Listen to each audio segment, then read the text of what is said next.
참 예수님, 오늘은 3월 14일이며 사순째 4주일입니다. 즐거워하여라 예루살렘아, 그를 사랑하는 이들아 모두 모여라. 슬퍼하는 이들아 기뻐하고 즐거워하여라. 너희가 위로의 젖을 먹고 기뻐 뛰리라. 오늘 사순 제4주일의 제1독서에서는 이사야 예언자가 내다본 대로 이스라엘 백성이 누렸던 기쁨과 즐거움의 배경이 된 사연을 들려주는데, 그것은 바로 바빌론 유배가 풀리고 예루살렘으로 귀환할 수 있었기 때문입니다. 예루살렘과 이스라엘 땅으로 다시 돌아오기까지 그들은 70년 동안 바빌론에서 종살이를 해야 했습니다. 그 까닭은 모든 지도사제와 백성이 이방인들의 역겨운 짓을 따라 주님을 크게 배신하고 성전까지도 더럽혔기 때문이었습니다. 그래서 주님께서는 당신과 맺으신 계약을 기억하시고 예언자들을 보내시어 타이르기도 하시고 경고하기도 하셨지만, 어찌된 영문인지 이스라엘 백성은 그 예언자들을 조롱하고 하느님의 말씀까지도 무시하였습니다.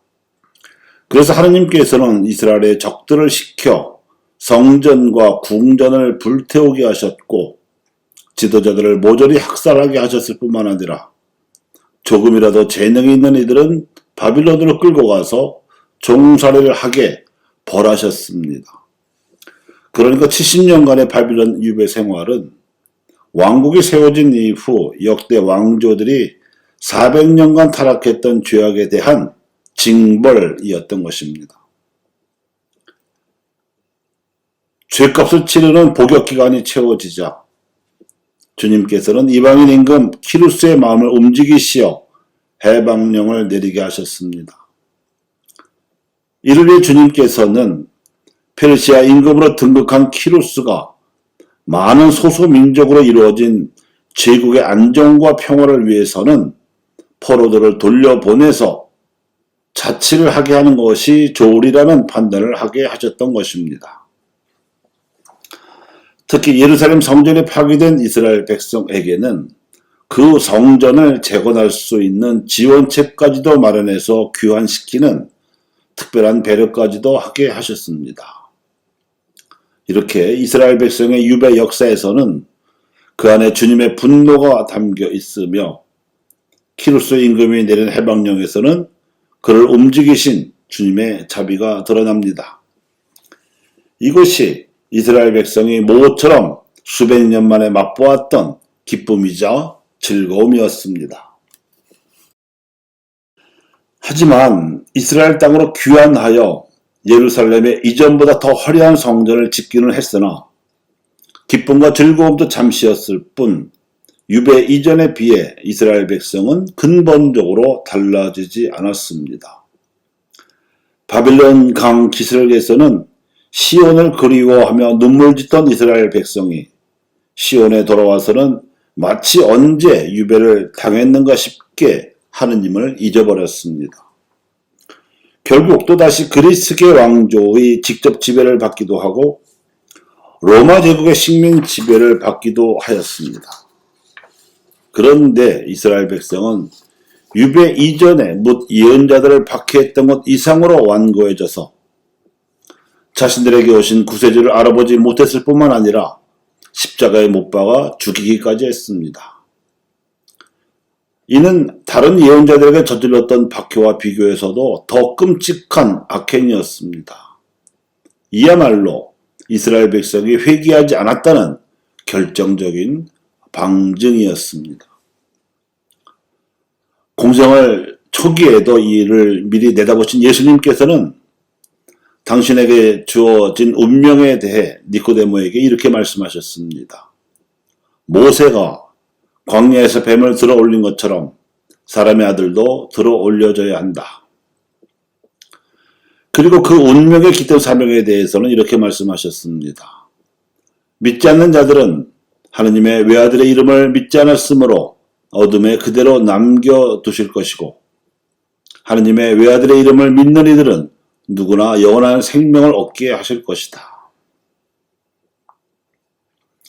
이 사명은 심판이었습니다.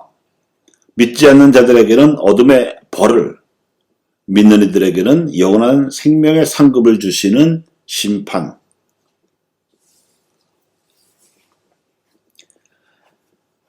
영원한 생명의 상급을 받게 된 믿는 이들은 교회를 이루어 새로운 하느님 백성이 되었습니다. 예수님의 십자가 죽음에 대해서 직접 가담하지는 않았지만 이 과정을 발만 동동 구르며 하늘 없이 지켜만 보았던 이들도 많았고 이들 중에 입교한 이들도 적지 않았습니다. 이들의 잘못마저도 부활하신 예수님께서 은총을 베푸셔서 용서해 주시고 기꺼이 교회에 받아들여 주셨기 때문입니다. 이에 대해 사도 바오로가 이렇게 말합니다. 형제 여러분, 자비가 풍성하신 하나님께서는 우리를 사랑하신 그 큰 사랑으로 잘못을 저질러 죽었던 우리를 그리스도와 함께 살리셨습니다. 여러분은 이렇게 은총으로 구원을 받은 것입니다. 이러한 사도 바울의 통찰은 그대로 이후 2000년 동안 이어지는 교회의 역사를 내다본 예언이었습니다. 그리스도 예수 안에서 그분과 함께 일으켜지고 그분과 함께 하늘에 앉혀진 그리스도인들은 하느님의 은총이 얼마나 엄청나게 풍성한지를 모든 시대에 보여줄 사명을 부여받았습니다. 그리스도인들은 전 세계로 하느님 나라의 복음을 전하면서 모든 민족들이 예수님께서 보여주신 것처럼 선행을 하며 살아가도록 파견되었던 것입니다. 과연 사도 바오로가 내다본 대로 2000년 전 이스라엘 땅에 처음 선포된 복음은 서방으로 향하여 유럽에서 꽃피웠다가 개신교가 갈라져 나가며 혼란스러웠던 근세 초에 동방으로 전파되었습니다. 유럽에서 발견한 바닷길로 중국의 서양 선교사들이 파견되었고 이들이 유학을 배워 저술해 놓은 서력들을 통하여 조선에 복음이 전해진 것입니다. 조상 제사 금지령 때문에 박해가 처리되기는 했지만 서학 연구와 자발적인 수용 의지 덕분에 선교사 없이도 복음은 조선에 들어왔고 그 끔찍한 박해에도 불구하고 복음은 오히려 교우촌에서 꽃피우게 된 것입니다. 하지만 성사가 없이는 교회가 성장할 수 없었기에 주문모 야고보 등 중국 선교사들에 이어 프랑스 선교사들이 본격적으로 파견됨으로써 조선 천주교회는 박해 속에서도 자라났습니다. 특히 파리예방 전교회에서는 방인사제를 양성해서 선교지 교회가 자립할 수 있도록 도우려는 설립 목적을 지니고 있었으므로 피에르 모방 신부가 교우촌에서 신학생으로 선발하여 마카오에 있던 신학교로 보내서 사제로 양성한 인물이 김대원 안드레아와 최양업 토마스입니다. 그게 벌써 150년여 전의 일입니다. 그래서 지금 한국천주교회는 김대건 신부 탄생 200주년 기념 희년을 보내고 있는 중인데 이와 관련해서 주교단에서 전국 신자들에게 보낸 담화문 중 일부를 발췌하여 소개해드리면 이렇습니다. 김대건 신부님을 비롯한 우리 신앙 선조들은 차별이 엄격하던 신분 사회에서도 인간의 존엄성을 지키며 평등 사상을 실천함으로써 이 세상에 하느님 나라를 증거하였습니다. 유네스코에서 성 김대건 신부님을 2021년 유네스코 세계기념인물로 선정한 이유도 김대건 신부님으로 대표되는 신앙 공동체가 복음과 신앙을 실천에 옮기면서 평등사상과 박애 정신을 드러냈기 때문입니다. 오늘날 우리는 인간의 위대함과 한계를 동시에 마주하며 살아가고 있습니다.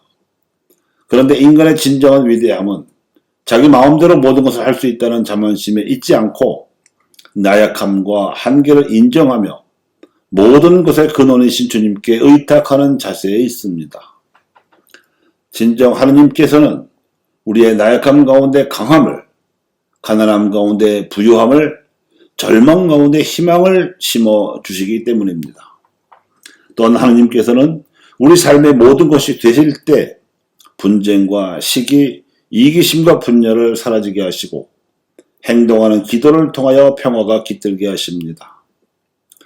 이처럼 성령의 인도 아래 피조물의 존엄성을 사랑으로 지키는 모든 노력은 우리 순교 성인 김대건 신부님의 영성에 닿아 있습니다. 신분 차별이 엄격하고 사상 통제가 숨막히던 조선 사회에서도 신앙 선조들이 양심의 자유와 만민 평등을 내세우는 천주교 신앙을 받아들일 수 있었던 바탕은 아주 오랜 옛날부터 우리 조상들이 하느님을 믿어왔기 때문입니다. 바로 이 점이 다른 나라들, 특히 중국과 일본 같은 이웃 나라와도 뚜렷하게 구분되는 매우 중요한 특징입니다. 조선 사람들은 신분을 막론하고 이미 하느님을 알고 있었습니다. 하지만 중국에서 전해진 유교가 그들의 눈과 귀를 가렸습니다. 그래서 유학을 숭상하던 조선의 조정과 유림들은 천주교가 조선의 질서를 무너뜨릴지도 모른다는 공포를 느꼈고 하여 서슬퍼렇게 천주교 신자들을 박해함으로써 아예 씨를 말려버리려고 했습니다. 이를 바라보는 일반 선비들과 백성들에게 천주교인들이란 그저 천주교를 금지한다는 왕의 명령에 반역하는 사학 죄인들이자 조상제사를 거부하는 무군 무부의 무리들로서 예의 범절도 모르는 털한 것들이고 박해를 정체시키기 위해 서양 군함을 불러와서 나라를 망치려는 대역 죄인들로 보였을 뿐입니다. 하지만 이 와중에서 김대건 안드레아 신부는 배교를 강요하며 고문하던 형리가 던진 당신이 천주교인이요? 하는 질문에 그렇소, 나는 천주교인이요 하고 당당하게 대답했습니다. 그는 우리 민족 모두에게 하느님을 제대로 알려면 예수 그리스도를 믿어야 한다고 외친 목소리였습니다. 그는 하느님께서 우리 민족의 복음을 위해서 보내신 예언자였던 것입니다. 이렇듯 시대착오적인 박해의 대가로 우리 민족은 참담한 고난을 겪어야 했습니다. 민족의 예언자 김대건 신부를 비롯한 천주교 신자들을 끔찍하게 죽이던 박해가 100년 동안 일어나다가 가까스로 종식된 직후에 조선이 망하여 일제 식민 통치를 받아야 했고 그러고도 부족했는지 나라가 해방된 연후에도 두 동강이 나야 했으며 또 갈라진 두 쪽이 서로 총뿌리를 겨누는 동족 상잔의 전쟁까지 치러했던 이 모든 민족적 시련이 찾아왔습니다. 그 기간이 또한 100년입니다. 이렇게 우리 민족의 근현대사에서 박해와 고난의 기간이 비슷합니다. 박해 100년, 고난 100년이면 이제는 하느님 앞에 우리 민족이 죄값을 다 치렀다고 보아야 하지 않을까 싶습니다. 우리 민족이 아주 오랜 옛날부터 하느님을 알고 믿어왔다고는 하지만 예수 그리스도를 모른 채로는 그 종교적 인식이 천박할 수밖에 없어서 최고선이나 공동선거 같은 하느님의 가치와는 동떨어진 채로 종교생활이 한낱 현세 기복적일 수밖에 없고 자칫하면 우상 숭배에 떨어질 수도 있습니다. 그래서 당신이 천주교인이요? 그렇소, 나는 천주교인이요. 하는 이 질문과 대답은 아직도 우리 신앙 후손들에 의해서 민족 성원 전체에게 메아리 쳐야 하는 목소리입니다. 교우 여러분, 이제 우리 민족은 고난의 역사가 그 바닥을 쳤습니다. 지금의 어려움은 동트기 전의 어둠과도 같습니다. 머지않아 역사의 동이 트면 여명이 밝아올 것이고 대한민국은 전 세계 사람들에게 동방의 빛으로서 새로운 문명의 새벽을 열게 될 것입니다. 주변국들의 방해와 시샘을 너끈히 민족의 역량으로 아우르는 한편 남북의 화해협력과 통일을 내다보면서 전 세계의 우리 한민족이 자유와 평등, 정의와 평화의 진리를 간직한 한류 문화를 전파하도록 하기 위해서라도 다시 한번 동족들에게 예수 그리스도의 복음을 전해야 할 때입니다.